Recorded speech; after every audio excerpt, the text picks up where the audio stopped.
Sir ఇదంతా కూడా ఇప్పుడు నిన్న సార్ సార్ సార్ ఈ సార్ సందర్భంగా ఒకటి సార్, ఇప్పుడు సింగిల్ స్క్రీన్ తగ్గిపోతున్నాయి సార్. మేము ఒక 15 ఏళ్ల క్రితం ఇది చూస్తే సినిమాక్స్ ఒకటి, బిగ్ సినిమా ఒకటి రెండు ఉండే అండి మల్టీప్లెక్స్. అడుగడుగు అయిపోలేదు సార్. అసలు అది మీరు ఎన్ని ఒక 50, 70, 100 ఉన్నాయి మల్టీప్లెక్స్లు. సింగిల్ స్క్రీన్ తగ్గుతుంటే ఏమవుతుంది?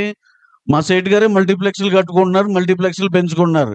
ఆయనేమో ఇప్పుడు అసలు అసలు సింగిల్ స్క్రీన్ పరిస్థితి ఏంటి? 3 పూటలు తినలేకపోతాను మాట్లాడరు సార్.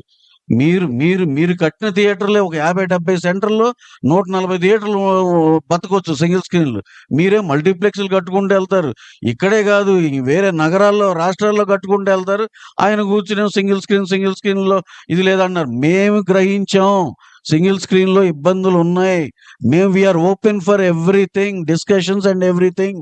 కానీ మీరు రెడీగా ఉన్నారా? మీరు ఏదో ఎజెండాతో వస్తే అవ్వదది. కూర్చుందాం యూనిలాటరల్‌గా ఇది కాదు, నెలాఖరు కుదరదు. అలా ఉండదండి. ఇది ఒక ఎకోసిస్టమ్‌లో అందరం మాట్లాడుకొని చేసుకోవాలి. ఇదే మా వాదనండి అంతే. సార్ ఇది నిజంగా కూడా ఇప్పుడు సార్ సార్ ఏదండి? సార్ ఏం లేదు సార్. పెద్ద సినిమా అండి ఈ సంవత్సరం. అది మరి వాళ్ళకి ఇబ్బంది లేకుండా ఇష్యూలు ఇన్నున్నాయి, 10 ఉన్నాయి, 20 ఉన్నాయి చెప్పగలగాలంటే ఏంటంటే పక్కింట్లో భగత్ సింగ్ పుట్టడం అనేది ఒక సామెత ఉంది చూడండి. మా ఇంట్లో భగత్ సింగ్ ఉండాలి, మా ఇంట్లో కాదు పక్కింట్లో పుట్టాలన్నట్టు. మాకేం లాస్ రాకూడదు, ఏమన్నా సొసైటీకి అది ఉంటుంది అనే పద్ధతిలో సినిమా పక్క ఆఫీసులో ఉంది కాబట్టి ఇప్పుడు మనం గోల్ చేయొచ్చు అన్నట్టు ఉంది. దీన్ని ఏంటంటే వాళ్ళే డెసిషన్లు పాస్ చేసేసుకోవటం, ఇది చేసేసుకోవటం, నెలాఖరి నుంచి ఇది అవ్వదు కుదరదు అనటం, అక్కడ వెళ్ళి అవతల దాంట్లో కూడా యాక్టివేట్ చేసుకోవడం, పక్క రాష్ట్రంలో కూడా ఇక్కడ అర్జెంట్ పుష్ చేసేస్తే అక్కడ కూడా ఒక గోల గలాటా చేసేయటం. ఏంటి సార్ ఇంత అవసరం అండి? ఇంత క్యాలిక్యులేటివ్‌గా అవసరమా? 15వ తారీఖు మీటింగ్ ఉంది. లేదంటే అందరం మాట్లాడుకుంటాం. మీకేం కావాలో అదొకటేనా? మాకేం కావాలో ఆలోచించరా?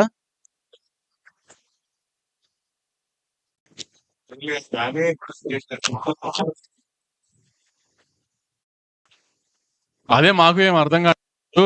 పర్సంటేజ్ మాత్రం ఇమీడియట్ గా పెద్ద నుంచి కావాలంటున్నారు. మేము అడిగే థియేటర్స్ డెవలప్మెంట్, ఇప్పుడు సింగిల్ స్క్రీన్స్ ఏదైతే మీరు ప్రాబ్లం అంటున్నారో అవన్నీ డెవలప్ చేయండి.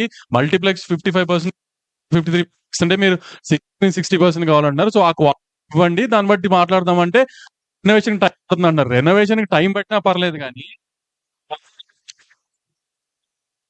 రెనోవేషన్ మీకు టైం పడుతుందో మాకు టైం పడుతుంది. ఎందుకంటే మాకు ఆంధ్రప్రదేశ్ సినిమాలు కాస్ట్ సార్ వంశీ గారు అండ్ రవి గారు, ఇప్పుడు ఇది బయట చూస్తున్న వాళ్ళందరికీ కూడా కొత్తగా ఎస్విసి అండ్ ఏషియన్ ఫిలిమ్స్ వాళ్ళు ఒకటైపోయి, మైత్రి వాళ్ళు సితారా వాళ్ళు ఒకటైపోయారు. వీళ్ళిద్దరి మధ్య జరుగుతున్న ఇది వారు దీనికి సంబంధించి అన్నట్టుగా బయట ప్రొజెక్ట్ అవుతుంది సార్.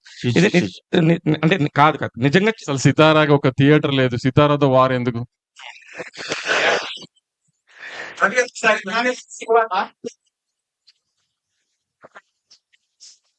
కాదు సార్, ఇందాక ఫస్ట్ నుంచి మీరు నైజాం ఒకటి చెప్తాను సార్ దీనికి.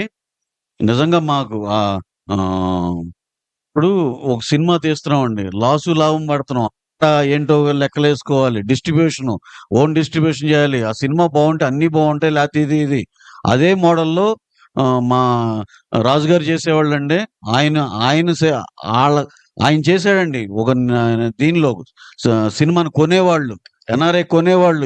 ఇది కళామ తల్లికి మన సినిమా రంగానికి ఆయన నిజంగా డెఫినెట్ గా ఆయన ఆయన ఆయన కాంట్రిబ్యూషన్ ఆయన చేశారు. ఆ ఆఫీస్ చేసింది ఏది ఆ పాత దీనిలో.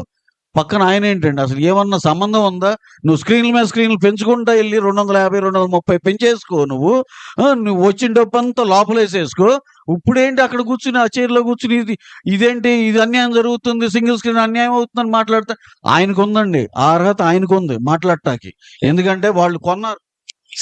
శిరీష్ అన్నకి అంటే ఎస్విసి ఆఫీసు ఎన్ఆర్ఐ సినిమాలు కొన్నారు ఇప్పుడు దాకా. సో శిరీష్ అన్నకి కష్ట సుఖం తెలుసు. హిట్ ఫ్లాప్ అయితే మంచి మైక్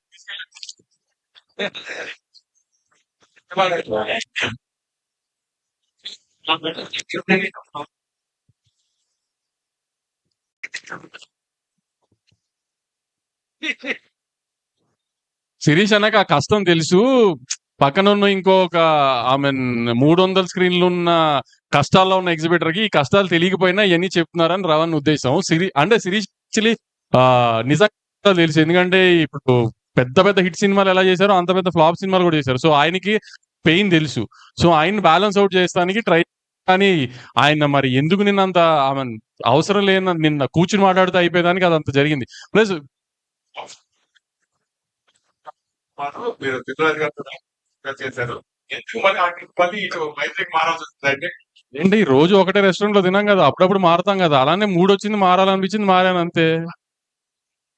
అది మీరు రాజు గారిని శిరీష్ అన్నని అడగాలి, అది నాకు తెలియదు కదా.